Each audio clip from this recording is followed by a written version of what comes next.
Hello, I'm Carrie O'Shea Gorgon at Appfire, and this is Appfire Presents, the best project portfolio management show by Appfire. Today, we're going to address the question, how can agility help remote and hybrid teams work better? And to answer that question is Adrian Pyne, a project management professional for more than 30 years. Adrian Pyne has led change in 11 industries and the public sector in the UK and abroad. He's the author of Agile Beyond IT, How to Develop Agility in Project Management in Any Sector. So stick around for 10 minutes of valuable project management info. Appfire Presents, the best project portfolio management show by Appfire. Adrian, thanks for joining. So many teams became remote during the pandemic and now are back, sort of hybrid or just stayed remote. So how can agility help those teams to work better? Okay, where this again sort of started is, I think it actually started maybe 6 years ago. There's a software company that works in kind of the data security sector, and they were a startup 6 years ago, and their then CEO is a guy I've known as a very good friend of mine, Lee Grant, and I've worked for him several times over the last 22, 23 years. And when he was starting this business with some partners, he said, come and help us out.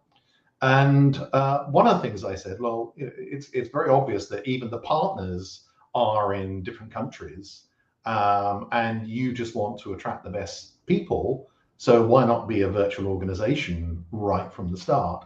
Some years later, along comes COVID, and they, as a remote organization, basically kept going. It made almost no difference to their operations.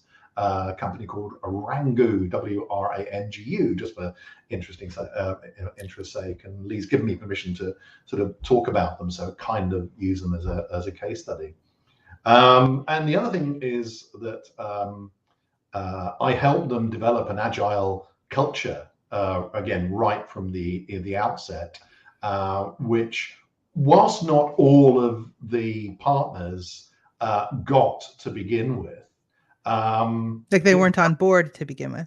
They weren't on board with the need to deliberately build an organization culture. They all knew about agility in terms of software development because 4 of the 5 or 4 of the partners were software people. But so they all knew agility and used it, but they still, they were new to running a business and they didn't understand the importance of organization culture. So we kind of got around that by just saying, well, let's just build this and how the company operates, what the operating model is. And out of that, hopefully will fall a culture that supports how you want to work. And I asked them, so how do you want to work? How don't you want to work?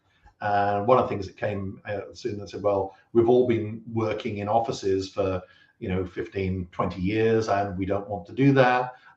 We want to have much more balanced quality of life, even though we trying to get this business really going. And we want people that come to work for us to have a good balance as well.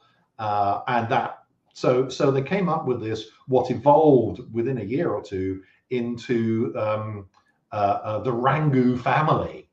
And it started off as just being, it created an organization that people liked to work for. They could work from home, but there was lots of social stuff going on as well. They had a very flat organization, so people could if they were stuck on something, they were encouraged to stick their hand up and say, I'm not sure about this, I need some help. And I'm sure that in a lot of organizations, calling for help is seen as a sign of weakness and stuff.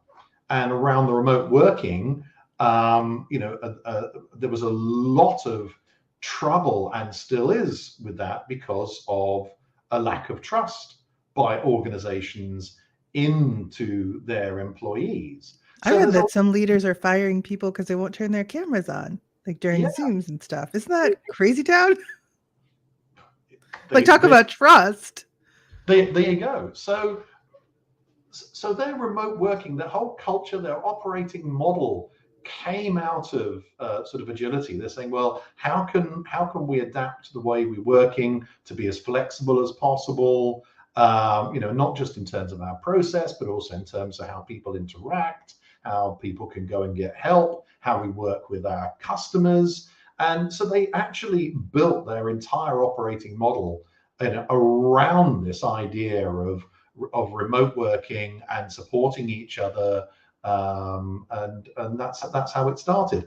And it's evolved into a good degree of maturity, in that they now have I think it's 3-month, very structured onboarding process for anyone coming in, which is not just about teaching them about the company and how they work, but it's also about very much a series of sets of training as well. Coaching is absolutely built in. Sort of mentoring is built in, so that because a lot of their new employees are people who are graduates or graduates in the last 2 or 3 years, so they've got that energy. But there's young people who've still got a lot of learning to do about the workplace and the world of work, and having the discipline to work, basically in your own home, to do what's required of you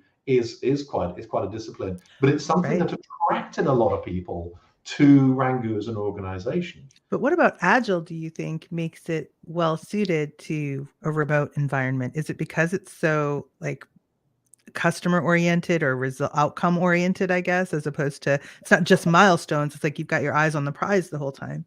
Exactly. I mean, you absolutely spot on. What they have in there is an absolute focus on why we're doing this, and what happens if we're not successful. And every that's part of it. So everyone gets focused and refocused on that all of the time. But the other side of that, and this is where agility can be a really good model. It's not the only one by any means, but can be a really good model, is because of the collaborative behaviors that are built into agility, because of the level of trust that's required for agility to work. And it doesn't happen by accident, as Rangoon have found. It doesn't happen by accident.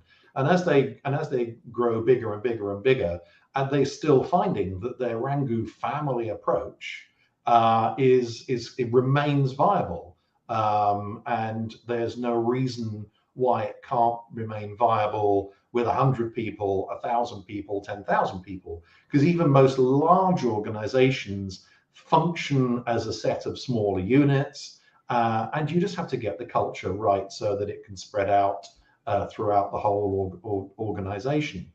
How do you do that, Adrian? If there's a lot of companies now are hybrid or remote, they're not necessarily agile in the true mindset sense of the word. So how do you help that along? Let's assume that leadership is bought in, because if they're not, it just won't work. So say they are, then let's go.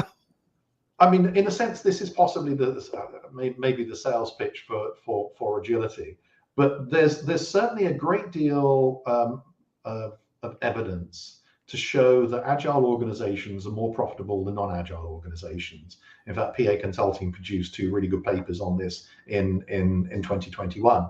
But McKinsey have produced stuff, loads of evidence out there.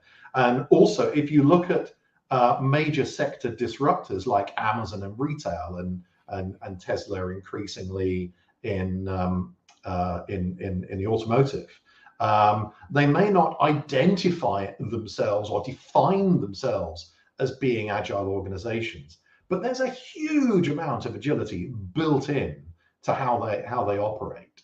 And they have absolutely disrupted, certainly Amazon in the retail sector. So the lesson there is, with organizations in sectors that are starting to be impacted by disruptors, is if you don't start to move towards a more agile business operating model, then you could be, it doesn't matter how profitable you are today, tomorrow, 1 year's time, 2 years' time, 5 years' time, you may not be here anymore, or be a fraction of the size you are now. it's an imperative. And remote working is one aspect of that. It's saying, well, how do we, I mean, I know full well that certainly in the UK, a major challenge in many sectors is just getting enough employees. It's not just in, it's certainly, I mean, I first noticed it when all the COVID lockdowns finished in the hospitality sector, hotels struggling, restaurants struggling, and everything. But it's moved beyond there. Even Rangoon are struggling, even with their model and the Rangoon family culture, still to attract people, because a lot of their competitors have moved to remote and hybrid working. So their big differentiator, one part of their differentiators is no longer there, because a lot of other companies have moved the same way. So remote working, or at least hybrid working, is especially for, well, not just for younger people, but it is now seen as being an important means of attracting and retaining staff. And agility as a model for building that kind of culture can certainly help move in that direction. Appfire is a remote organization. You know what? I quite like it here. Adrian, thanks so much for joining. Everyone, if you want to pick up Adrian's book, it is Agile Beyond IT, How to Develop Agility and Project Management in Any Sector. Highly recommend it. If you'd like to see more episodes of the Project Portfolio Management Show, some of which feature Adrian, you can find them at hub.appfire.com. Thanks, and we'll see you next time.